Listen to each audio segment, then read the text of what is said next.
Perkenalkan, saya Dian Agustina dari Munte SPD MPD. Saya adalah salah satu dosen di Fakultas Teknik, khususnya pada program studi pendidikan tata boga di Universitas Negeri Medan. Video ini merupakan bagian dari pernyataan diri dalam unjuk kerja Tridharma Perguruan Tinggi atau PDDUKT-PT untuk sertifikasi dosen tahun 2025 khususnya di bidang pengajaran. Pada kesempatan kali ini saya akan menjelaskan mata kuliah yang saya ampu, yaitu Pengolahan Kue dan Minuman Indonesia. Mata kuliah Pengolahan Kue dan Minuman Indonesia merupakan mata kuliah wajib prodi yang terdiri dari 3 SKS dan berada di semester 2. Diselenggarakan dalam 16 kali pertemuan tatap muka dengan rincian 14 kali pertemuan materi dan 2 kali untuk pertemuan masing-masing ujian tengah semester dan ujian akhir semester.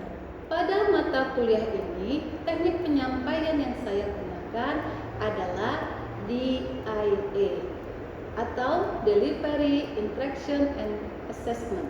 Adapun deskripsi dari mata kuliah Pengolahan Kue dan Minuman Indonesia ini membahas konsep kue dan minuman Indonesia, bahan, alat, dan fungsinya dalam pembuatan kue dan minuman Indonesia, metode pengolahan dalam pembuatan kue dan minuman Indonesia, karakteristik berbagai macam kue Indonesia berdasarkan bahan makanan dan teknik pengolahan yang digunakan, dan evaluasi produk kue dan minuman Indonesia sesuai dengan karakteristiknya.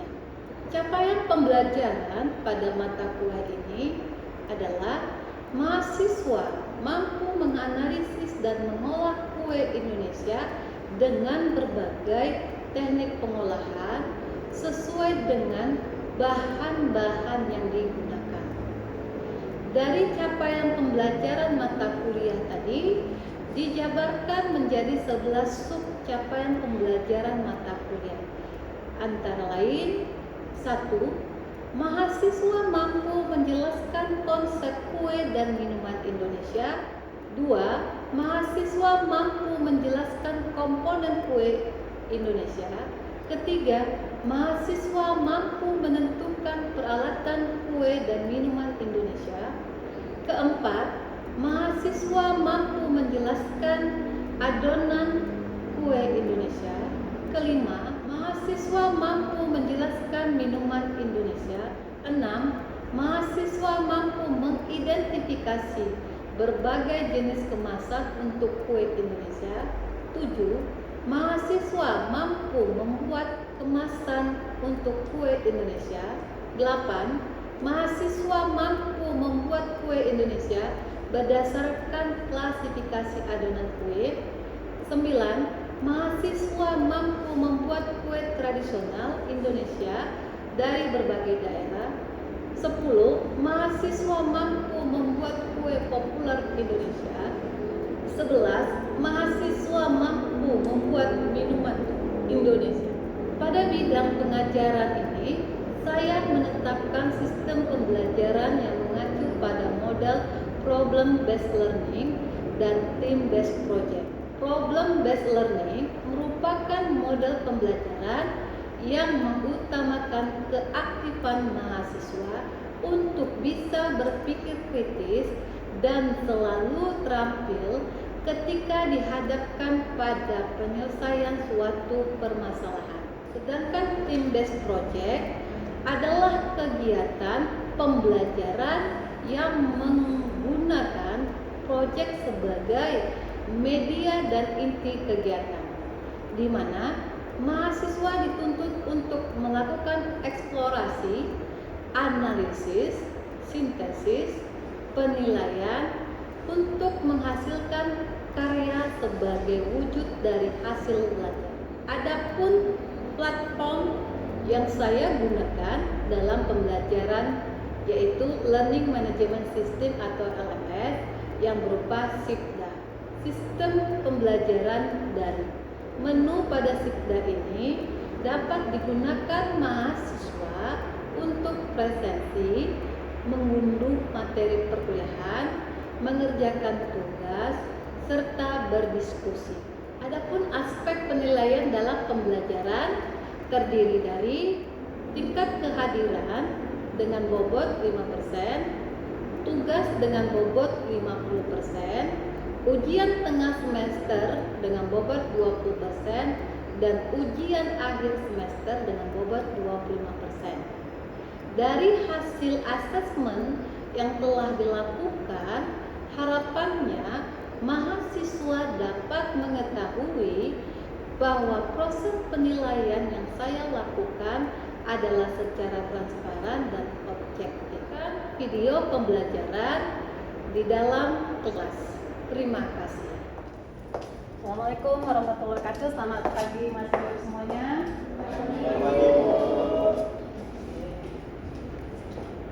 Ya, hari ini sehat?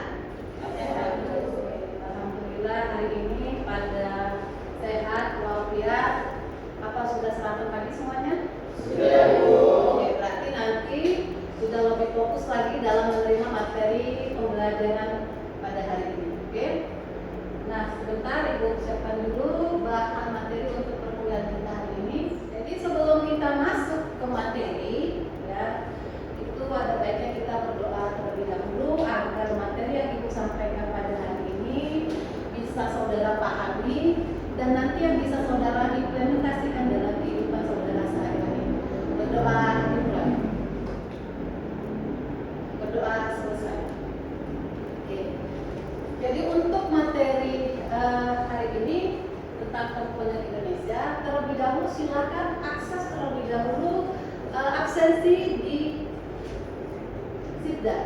Nah, di sini ya, silakan absen terlebih dahulu karena nanti kalau tidak mengabsen, saudara nanti bisa dinyatakan tidak hadir.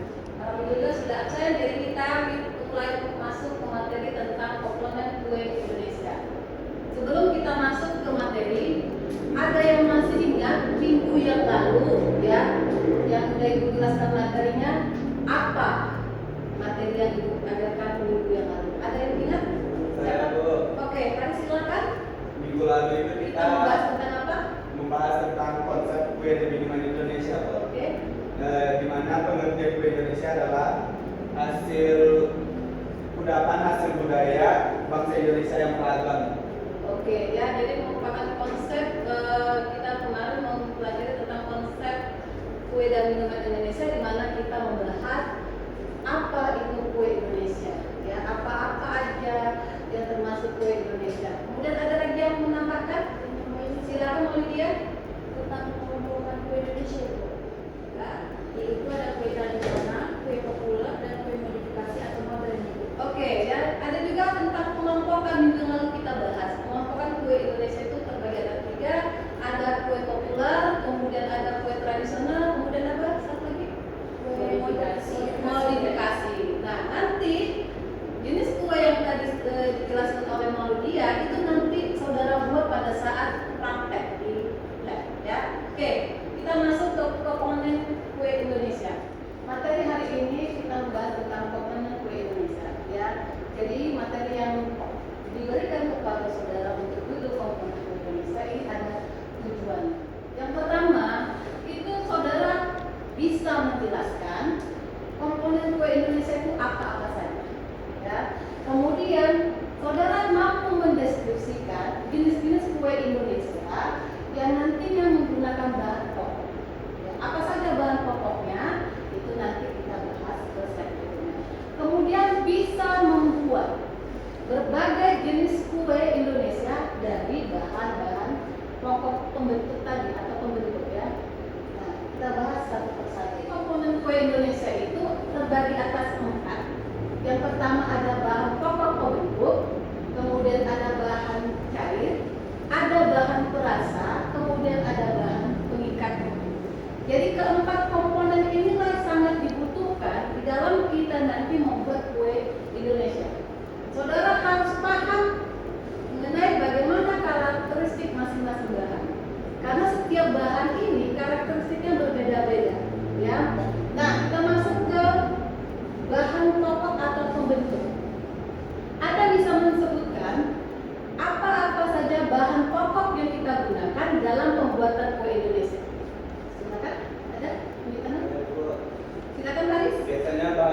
bahan pokok atau membentuk itu ada apa Bu? Berupa tepung-tepungan gitu Bu. Nah, tepung-tepungan tepung apa? Karena tepung ini banyak Ya, jenisnya. tepung terigu, Oke. tepung beras, Oke. tepung ketan gitu Bu. Oke, selain jenis tepung-tepungan, adakah jenis bahan lain yang sering kita gunakan? Silakan. Ketan. Ketan, ya. Selain ketan apa lagi yang bisa? Yang dia menghasilkan karbohidrat. Umbi-umbian. Yes, benar. Ada umbi-umbian. Umbi-umbian itu pun banyak turunannya ya. Kita bahas satu persatu.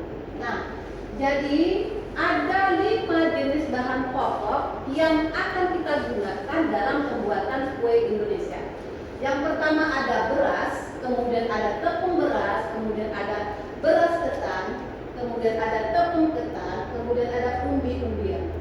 Jadi kelima ini, 5 bahan inilah yang sering kita gunakan dalam pembuatan kue Indonesia. Nah, kalau beras misalnya, apa jenis-jenis dari beras? Beras biasa, beras merah. Terus beras biasa yang biasa kita konsumsi dalam kehidupan sehari-hari. Kemudian ada juga beras merah. Biasanya itu dikonsumsi untuk kesehatan ya, untuk orang melakukan diet. Ada juga dikatakan beras ketan, ya, yang sering digunakan dalam proses pembuatan kue. Kita bahas satu persatu. Yang pertama beras. Beras adalah merupakan putih lembaga dari sebuah sebutir buah yang erat terbuat dari kulit ari. Nah, jenis beras ini tadi terbagi atas 2 jenis. Ada yang biasa, ya, ada yang beras ketan atau pulut. Jenis kue yang terbuat dari beras itu ada yang kita katakan ada arem-arem. Arem-arem sama seperti kalau kita sekilas orang menganggapnya itu lemper, ya, padahal berbeda. Arem-arem itu menggunakan bahan dari beras, tapi dia ada bahan isiannya juga, ya. Kemudian ada menilai istimewa, kemudian ada beras cocok. Ya, jadi ini jenis kue yang terbuat dari beras, ya. Kemudian ada yang dikatakan tepung beras. Nah, tepung beras ini merupakan tepung yang diperoleh dari beras yang kita tumbuk halus. Setelah kita tumbuk halus itu kita ya sehingga dia menjadi berupa tepung. Ya. Nah, hal yang harus diperhatikan dalam penggunaan tepung beras kalau kita membuat kue itu dia harus ditambahkan tepung kanji. Kenapa? Karena dia melembutkan adonan. Kalau hanya tepung beras saja kita gunakan itu kaku. Tahu bubur sumsum? Nah, bubur sumsum dia kan sifatnya apa? Keras kan? Nah, jadi untuk ditambahkan agar adonan itu tidak keras, ditambahkanlah sedikit yang namanya kanji, ya. Oke. Ada yang bisa ngasih pendapat jenis kue apa yang terbuat dari tepung beras? Kue talam. Kue talam, oke. Kue lapis. Kue lapis. Kemudian apa lagi? Oke, nagasari. Nagasari itu seperti apa? Ada isinya itu apa? Pisang. Iya, benar sekali ya. Tolong sebutkan ini apa nama kuenya? Oke, ini Oke, ini Oke, ini tadi Nagasari ini namanya kue putri selat. Ya, dia berasal dari Jawa ya. Ini apa? Bambu. Kalau yang ini ayo apa? Saya rasa saudara ini sering memakannya, tapi lupa tidak mengenal. Ini namanya karabikang. Ya, ini hanya beberapa contoh yang Ibu sajikan supaya saudara paham ya apa saja kue yang termasuk dari tepung beras. Oke, slide berikutnya ada beras ketan. Kalau untuk beras ketan itu terbagi atas 2 jenis. Ada beras ketan putih dan ada beras ketan hitam. Pertanyaannya sekarang, bagaimana cara kita membedakan antara beras dan beras ketan? Ada yang bisa kasih pendapat? Dari segi warna Bu. Dari kalau beras ketan itu warnanya lebih putih. Sedangkan kalau beras biasa warnanya agak sedikit bening gitu Bu. nggak terlalu putih. Oke, dari segi pikirannya ya. Kalau beras itu warnanya Putih, sedangkan beras ketan lebih putih lagi. seperti putih susu ya, Iya. katakan. Kemudian butirannya sudah, apa lagi kira-kira? Bentuknya, terus kalau beras ketan itu bulirnya akan lebih besar, Bu. Oke, Sedangkan kalau beras biasa bulirnya agak kecil. ya. Jadi dari segi aroma pun juga berbeda ya. Aroma khasnya itu khas yang namanya bau ketan.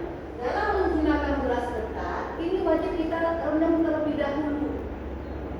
Supaya apa? Supaya dia proses pematangannya itu cepat. Ayo, siapa yang bisa sebutkan jenis kue yang terbuat dari beras ketan? Ketan serikaya, lagi, lupis, kemudian apa lagi? Lembar. Ada bisa menyebutkan? Ketan yang dia dibungkus dengan kulit dadar, telur yang kita jadikan dadar, kemudian nanti kulitnya itu kita isi dengan ayam. Ayo, apa kira-kira? Sambal mendem. Benar sekali, ya. Jadi ini merupakan sambal mendem, ya. Ini sama sebenarnya. Yang membedakan apa? Bungkusnya. Dia dibungkus dengan kita menggunakan telur. Telur itu nanti kita jadikan dadar. Itulah bahan bungkusnya, ya. Kalau yang ini ketan serikaya. Kemudian yang ini ya, ketan telur, ya. Jadi ini ada beberapa jenis kue Indonesia ya yang berbahan dari beras ketan. Nah, tepung ketan ini merupakan salah satu jenis tepung yang berasal dari ketan, yaitu varietas dari padi atau dikatakan orang family Gramineae yang termasuk dalam biji-bijian. Ya, ini juga terbagi atas dua jenis. Ada yang dikatakan beras ketan berwarna putih, ada yang kita katakan beras ketan berwarna hitam. Ya. Nah, untuk penggunaan tepung ketan yang harus kita perhatikan itu dalam penggunaan bahan cairannya. Itu harus menggunakan air hangat. Air hangat membantu tepung ketan membuka dan menghasilkan tekstur yang lebih kenyal saat diolah menjadi berbagai macam kue. Dari tepung ketan ini sama seperti yang tadi, itu banyak jenis kue. Tadi ada onde-onde, kemudian ada klepon, kemudian apa lagi tadi ada bugis, ini apa? Gemplang, ya. Ibu rasa ini sering kamu makan. Nah, itulah kita. Kita tidak mengenal kue tradisional sering kita konsumsi. Tahunya hanya makan. Ini kue apa namanya? Dia berbentuk pare. Iya. Memang ya kue pare. Kenapa dikatakan kue pare? Karena bentuknya dari buah pare. Ya. Buah kue pare. Pare itu kan pahit. Apakah ini pahit? Enggak. Ya. Bentuknya saja yang diambil, tapi isinya ini inti kelapa. Ya. Nah, jadi ini hanya contoh dari yang namanya bahan tepung ketan, ya. Sebenarnya masih banyak. Nah, kita masuk bahan yang terakhir. Ada umbi-umbian. Jenis umbi-umbian ini banyak sekali, ya. Jadi kalau untuk umbi-umbian ini bahan nabati yang diperoleh dari dalam tanah dan merupakan bahan sumber karbohidrat. Ingat kalau yang udah namanya karbohidrat sifatnya mengenyangkan. Ya, jadi tadi udah dibahas tugas info yang termasuk umbi-umbian apa saja. Apa lagi? Singkong, kemudian apa lagi? Jalan. Salah, oke. Dari berbagai macam jenis umbi-umbian ini bisa kita peroleh bermacam-macam jenis kue. Ya, oke. Kamu asal daerah mana? Batak. Nah, kira-kira kalau Batak itu kue khasnya lapet. Lapet itu dari bahan apa? Oke, nah ya ada kalau dari Batak, ya itu ada yang kita katakan kue lapet. Itu bahannya dari singkong. Ya. Apalagi kira-kira kuenya? Lumpur. Ya biasanya kita bisa gunakan dari bahan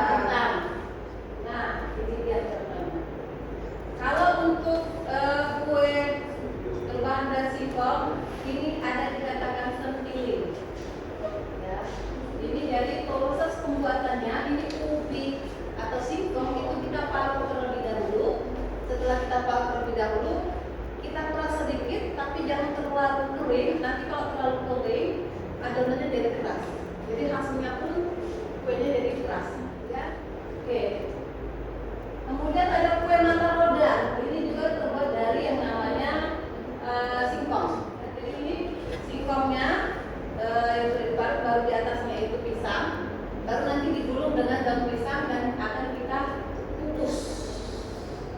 Setelah matang, potong-potong, baru kurang lebih ini ukurannya 1 cm dan diberi kelapa parut juga. Kemudian ada misro, ya. Ini misro merupakan kue Indonesia berbahan dasar singkong dengan teknik olahan digoreng. Jadi singkong itu kita parut terlebih dahulu, ya sama yang seperti sebelumnya. Sudah diparut, dikuras sedikit supaya mengeluarkan saripati yang ada di singkong tersebut. Baru kemudian kita masukkan gula merah yang sudah kita iris-iris terlebih dahulu. Kemudian kalau dari gejala ada kue talam ubi ungu, kemudian ada timus. Ini jenis kue yang dibuat dari bahan ubi jalar, ya. Jadi sampaikan bahwasan ubi jalar itu banyak jenisnya. Ada yang ungu, ada yang orange, ya. Tapi paling sering digunakan ungu, ya. Ini ada kue sumping talas, ya. Jadi ini berbahan dari talas. Kalau untuk kue dari bahan talas ini agak sedikit jenisnya, ya, karena belum banyak yang mengekspor bahan dari talas. Padahal talas itu banyak kandungan zat gizinya, ya. Oke. Kemudian ada dari kentang. Nah, ada yang namanya kue lumpur. Pernah makan kue lumpur? Jangan beranggapan pikiran kue lumpur banyak lumpurnya, ya, bukan, ya. Jadi kue lumpur ini terbuat dari kentang yang dikukus, kemudian dihaluskan bersama dengan santan dan ditambahkan tepung terigu, kemudian dicetak dengan cetakan khusus. Kue lumpur biasanya diberi topping kismis, kelapa muda ataupun keju. Nah, jadi ini kita bisa isi atau bisa isi dengan nangka, biar ada aroma khas dari nangka tersebut. Kemudian ada kroket kentang. Ini saya rasa semua sudah pernah mencicipi, sudah pernah makan, ya. Bisa kita isi dengan variasi. Ya, sekarang banyak ada isinya toppingnya sosis, ayam, daging dan lain sebagainya, ya. Nah, jadi ini ada beberapa video, ya, video dari proses pembuatan berbagai macam kue Indonesia. Ini hanya beberapa yang ambil, nanti bisa saudara cek, ya. Semua materi ini sudah ada di sini. Saya rasa kita membacakan sebelum pertemuan hari ini, ya. Sampai sini paham? Itu masih kita membahas tentang bahan pokoknya. Jadi apa saja bahan pokoknya tadi ada? Beras, tepung beras, santan, tepung bibian. Ada 5 bahan pokoknya. Selain bahan pokok, bahan cair juga diperlukan dalam pembuatan kue Indonesia. Ada air, ada santan, ya, ada air kelapa, air dari buah-buahan itu saripatinya, ya, kemudian ada susu, ya. Nah, fungsi bahan cair ini itu apa pada adonan? Melarutkan bahan pokok. Melarutkan bahan pokok, ya. Dia sebagai pengantar untuk bisa adonan tersebut dibentuk. Kalau tidak ada air, bagaimana kita bentuk pengadon, ya? Jadi kalau untuk penggunaan santan, ada bisa kasih contoh kue apa yang berbahan dari bahan cairnya itu santan? Kue lapis, oke, benar. Kue lapis itu menggunakan bahan cair itu dari santan. Santannya kita masak terlebih dahulu, ada menggunakan daun jeruk supaya aromanya ada. Oke, ada lagi yang bisa mengasih pendapat? Bulu mojo. Bulu mojo, oke. Bahan berikutnya ada bahan perasa. Ada bahan cair, ada bahan perasa. Tanpa bahan perasa, masakan kita jadi tidak enak, hambar.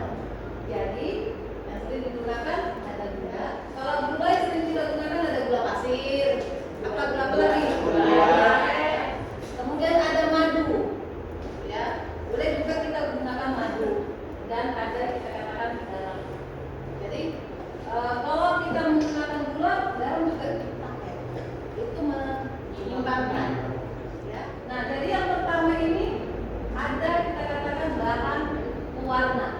Bahan pewarna itu ada yang buatan, yang buatan ini yang bersifat kimiawi. Ya, kalau yang alami itu bisa kita dapatkan dari berbagai macam tumbuhan. Seperti apa tadi? Ada daun suji, kemudian ada kayu secang berwarna merah, kunyit untuk pewarna kuning, wajib untuk warna apa? Merah atau ungu. Jadi ini ada beberapa contoh dari yang alami. Nah, kalau untuk buatan ini dia banyak berbagai macam jenis warna, ya.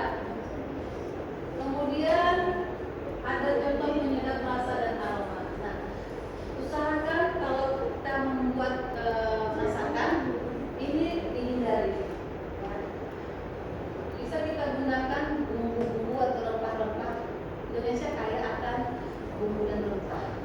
Ya, jadi setidaknya dikurangilah penggunaan yang namanya bahan-bahan MSG. Berikutnya ini ada tugas. Nah, ini paling dinanti-nanti oleh mahasiswa, benar kan? Ya. Oke, harus semangat pagi ini. Jadi dari materi yang telah Ibu ajarkan dan jelaskan, ada tugas yang Ibu berikan ke kalian, yaitu membuat kue tradisional Indonesia dari berbagai daerah dengan menggunakan berbagai jenis bahan pokok yang tadi Ibu jelaskan. Jadi ini dikerjakan per kelompok, satu kelompok itu 2 orang. Jadi nanti silakan untuk berdiskusi, cari temannya untuk mengerjakan tugas ini. Ya, nanti setelah dapat teman satu kelompok, diskusikan, sudah dapat resepnya, silakan kamu masukkan ke dalam Sipda. Ya, karena setiap tugas yang saya berikan itu selalu dimasukkan ke dalam Sipda kita, ya. Jadi jangan telat, batas waktunya itu akan Ibu tentukan sampai jam 6 sore hari ini, ya. Siapa telat otomatis dia tidak mendapatkan nilai, ya. Oke, dari tugas yang Ibu berikan ada yang mau ditanyakan? Jadi Bu, Oke. ini kan nanti tugasnya kita kan membuat resep Bu. Ya. Jadi resep itu apa nanti kita praktekkan atau cuma membuat resep aja Bu? Oke, ya jadi nanti resep yang sudah kamu buat itu nanti akan kita praktekkan. Untuk jadwal praktek nanti Ibu infokan melalui Sipda juga, ya. Jadi pastikan resep itu benar-benar resepnya sudah ada standar. Kalau resep yang kamu tentukan nanti tidak standar, hasilnya pun tidak baik. Ya. Jadi resep yang kamu buat ini akan kita praktekkan. Kita jadwalnya nanti menyusul Ibu berikan ke grup atau ke Sipda, ya. Jadi bisa ditarik kesimpulan untuk materi hari ini, ya. Ada 5 bahan pokok utama dalam pembuatan kue Indonesia tadi. Ada beras ketan, tepung beras, kemudian tepung ketan. Nah, dari bahan pokok digunakan juga ada bahan cairan, ya. Di mana bahan cairan ini berupa untuk membuat kue Indonesia. Kita bisa gunakan air, kemudian santan, ya, dan susu juga, ya. Kemudian dari bahan cairan itu bisa digunakan kita berbagai macam rasa, aroma, dan warna. Jadi itu satu paket, ya. Itulah kesimpulan pada materi hari ini. Semoga materi hari ini bisa saudara pahami dan saya tunggu tugasnya segera dikerjakan, masukkan ke dalam